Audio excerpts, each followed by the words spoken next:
Get ready for the dictation. Dictation will start in 5 seconds. Start.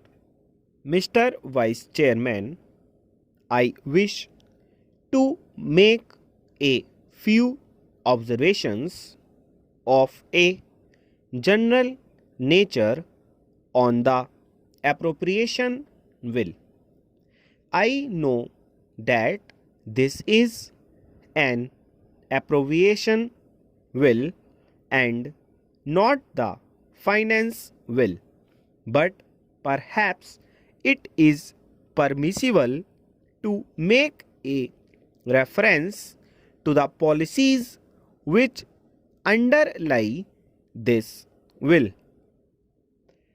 The will in its broad feature is having regard to all the circumstances that prevail in this country, a reasonable measure and deserving all the support of this House.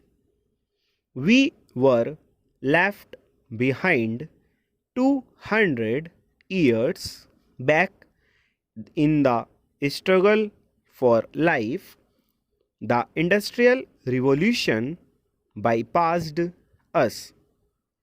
We are now in the atomic age and we have somehow or other, if we wish to exist as a decent country in the world, to make up for lost time, we have to provide for our pupil a higher standard of living, and that higher standard of living we can provide only by increasing production, and increased production involves increased expenditure.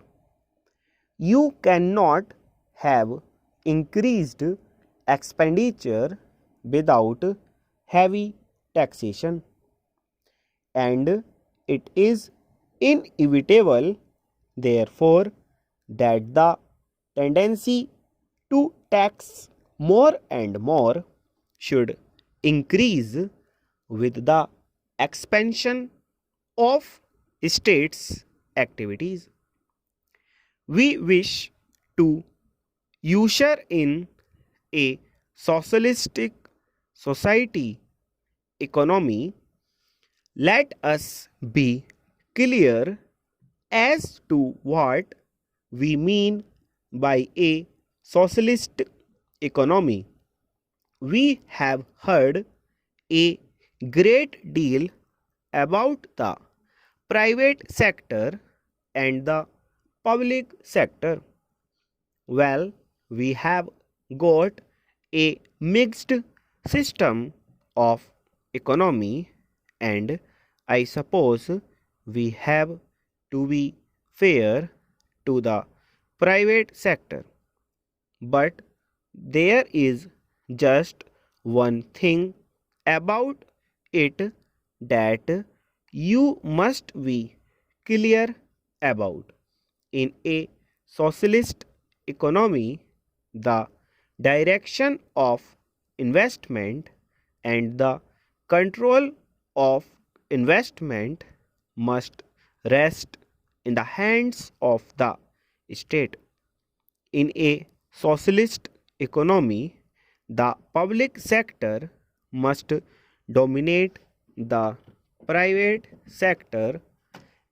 All this is vital for a socialist economy. I was glad for that reason to find, as an ordinary citizen who was engaging himself in legal studies, that we have nationalized life insurance. I hope we shall maintain and continue that policy. I can see no alternative to expansion of state activity in all direction that concerns the common man. It is only in some such way that we shall be able to provide employment to our hungry millions.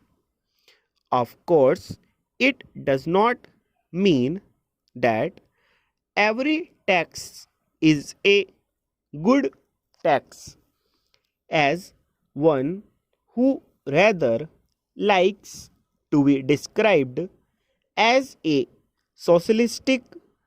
I have a little objection to indirect taxation.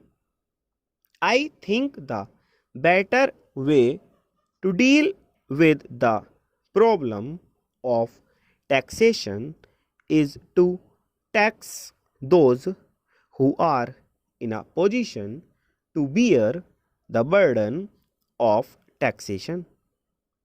We find the richer classes always saying that the taxation is very heavy. Even if the taxation is moderate, they would say it was heavy. But it is extraordinary that when once a tax of a direct nature has been levied, the industry is able ultimately to adjust itself to the conditions imposed by the tax, and therefore we have to do a little dynamic thinking in these matters. It does not fully stop.